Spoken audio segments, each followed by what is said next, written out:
आप लोग कैसे हैं? उम्मीद हुआ कि स्वस्थ होंगे और मस्त होंगे। तो हम आप लोगों को आज ऐसी बातें बताने जा रहे हैं जो जान करके होश उड़ तो जाएगा ज़रूर, क्योंकि ये बातें कभी कभी आप लोग सुने होंगे। बात समझ रहे हैं?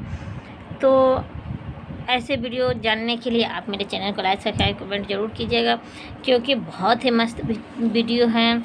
अक्सर लोगों को मन में ये चलता है कि मनुष्यों का भाग्य कब लिखा जाता है। श्री कृष्ण कहते हैं कि मनुष्य के भाग्य को लेकर के इंसान हमेशा चिंतित रहता है, ये सोचता है कि आखिर उनका भाग्य क्यों लिखा जाता है। लोगों को मन में ये थिंकिंग रहता है कि जब हम अच्छे कर्म कर रहे हैं तो फिर भी मेरे साथ बुरा क्यों होता है।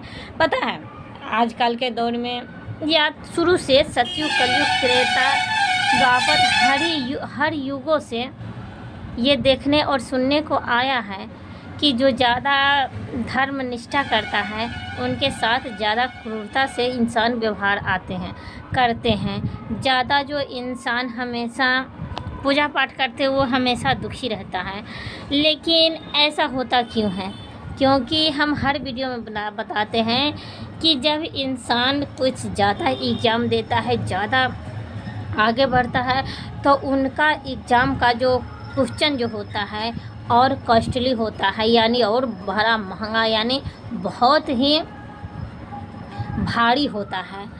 तो ऐसी परिस्थितियों में आप जितना ऊंचाई तक जाएंगे उतना प्रश्न तो आपका कॉस्टली होता ही जाएगा, ये कॉस्टली यानी बड़ा होता ही जाएगा। तो ऐसी परिस्थितियों में आप क्या करेंगे? ऐसी परिस्थितियों में तो यही कहेंगे कि मेरा तो भाग्य ही ख़राब है, मेरा किस्मत ही फूटा है। ऐसा कभी मत कहिएगा। लाख कुछ भी हो जाए, लेकिन ये मत कहिएगा अपने नसीब से कि मेरा तो किस्मत ही फूटा है। फूटा फूटा बोल करके फूटा मत करिएगा अपने किस्मत को। अब चलते हैं प्रश्न की ओर कि मनुष्यों को भाग्य कब लिखा जाता है और क्यों लिखा जाता है। क्योंकि जब जिस तरह से हम लोग अपना डायरी मेंटेनेंस करते हैं कि इतना महीना में इतना खर्च हुआ, ऐसे हुआ, तो इन चीज़ों को याद रखने के लिए हम लोग डायरी मेंटेनेंस करते हैं। उसी तरह से भगवान का भी डायरी होता है जिसमें वो कर्म और कुकर्म लिखा जाता है। लेकिन हाँ, एक बात तो तय है, आप जब अच्छे करेंगे तो भी भगवान रोकने नहीं आएंगे कि तुम अच्छा क्यों कर रहे हो, और बुरे भी करोगे तो भगवान रोकने नहीं आएंगे तो कि तुम बुरा क्यों कर रहे हो। और समझ गए, भगवान सिर्फ सज़ा देते हैं और सज़ा के हकदार वही लोग होता है जो कुकर्म करता है।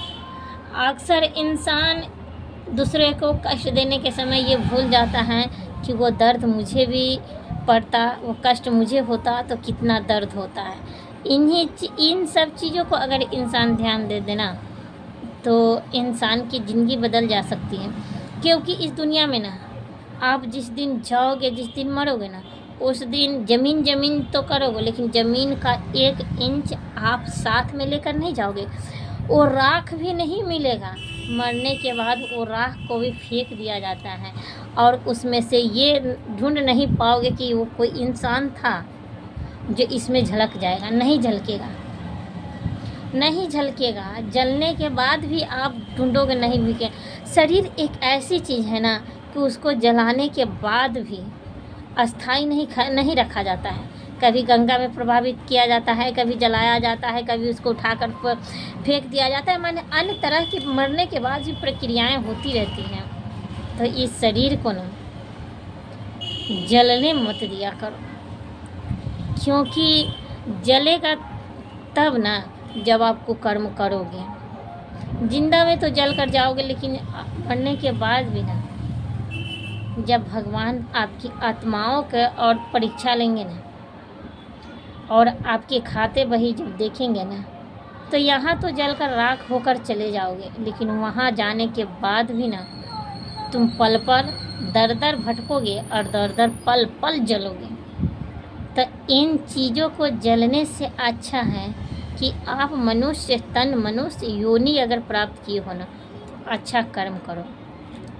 और पता है, अच्छा इंसान के निशानी भी होता है। अच्छे इंसान जो होते हैं उनके अंदर बहुत गुस्सा होता है, उनको झूठ सहने की क्षमता नहीं होती है, झूठ सुनने की क्षमता नहीं होती उसके अंदर, वो बहुत ही क्रूरता से पेश आती है क्योंकि वो एकदम सत्य और सत्य वचन सुनने वाला होता है।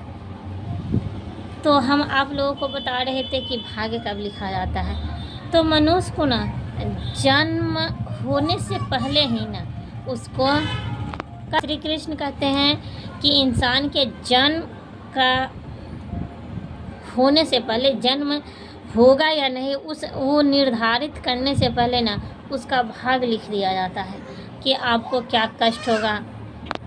तो मनुष्य के ना जन्म होने से पहले उनको भाग को लिख दिया जाता है, और भाग जब एक बार लिखा गया ना तो फिर वो बदलता नहीं है। लेकिन कुछ मेरे सनातन धर्मों में कुछ ऐसे प्रारब्ध होते हैं जो पहले से भी निर्धारित होता है, जो अगले जन्म में आपने किया है उसको भी इस जन्म में आपको उस प्रारब्ध को भोगना होगा। अगर अच्छे कर्म करके आए हो तो फिर अच्छे संस्कारों में आप अच्छे चीज़ों में व्यतीत करोगे। अगर पूर्व जन्म का प्रारब्ध अगर आपका बेकार है तो उससे भी बेकार जन्म फिर अगला जन्म होने के बाद आपका कर्म लिखा जाता है। तो प्रारब्ध को भी मिटाया जा सकता है, प्रारब्ध को कर्म के लेखा को भी मिटाया जा सकता है।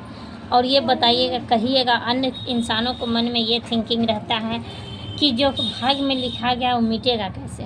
भाग्य में जो लिख गया वो भी मिटेगा, सिर्फ वो मिटा सकता है आपका अच्छा कर्म, अच्छी बातें। आप अगर अच्छा सत्कर्म करेंगे तो उस भाग्य को भी मिटाया जा सकता है। और आप कहेंगे, थिंकिंग में ये सोचेंगे कि आपका भाग्य कितने दिनों में और कब मिटेगा। तो आप अच्छे कर्म करोगे तो बहुत दिनों तक आपका भाग्य प्रारब्ध जो है सो आपका दौड़ता चलेगा। लेकिन आप जल्दी अपनी प्रारब्ध को ख़त्म करना चाहते हो, अपने भाग्य को ख़त्म करना चाहते हो, तो एक उपाय है जो उस कर्म के लेखा को भी बदल सकता है, वो है मेरे महाकाल। और महाकाल अवघर दानी है, उसने अपने साथ कुछ भी नहीं लिया, उसने इंद्र को इंद्रासन दे दिया, लंका को स्वर्ण लंका बना दिया, अप्सराएं की बहुत सारी गंधर्वें दे दी, लक्ष्मी को लक्ष्मीबान बना दिया। यानी हर चीज़ को अपने पास मेरे भोलेनाथ कुछ भी नहीं रखे, लेकिन दूसरों को देने में वो कभी चुके भी नहीं हैं। और पूरे प्रारब्धों को ख़त्म मेरे भोलेनाथ कर सकते हैं। अगर आपने दिल से एक बार मेरे भोलेनाथ को याद कर लिया तो मानो कि आपका पूरा प्रारब्ध ही ख़त्म हो जाएगा, आपके कर्म को लेखे को भी मिट जाएगा। वो है मेरे भोलेनाथ, अवघर दानी है वो। अगर एक बार उसने अगर आपके ऊपर ताक दिया तो फिर किसी को देखने की ज़रूरत नहीं पड़ेगी। इतनी शक्ति और इतनी समर्थ है मेरे भोलेनाथ में। इसीलिए बुरे कर्म अगर पहले जन्म में किए हो तो अब से भोलेनाथ का भक्त बन जाओ, और उसके बाद देखो महादेव आपको क्या नहीं देता है। हर वो चीज़ देगा जो तुम सोचे भी नहीं होगे, वो चीज़ आपको मेरे भोलेनाथ देंगे। फिर मिलेंगे अगली वीडियो में, तब तक लीजिए इजाज़त। जय माता जी, जय माँ काली। क्योंकि मैं भगवान की जब भी कोई बात कहती हूँ तो मेरे आँख में आंसू आ जाता है और ज़्यादा देर तक मैं बर्दाश्त नहीं कर पाती, इसीलिए वीडियो ख़त्म कर देती हूँ।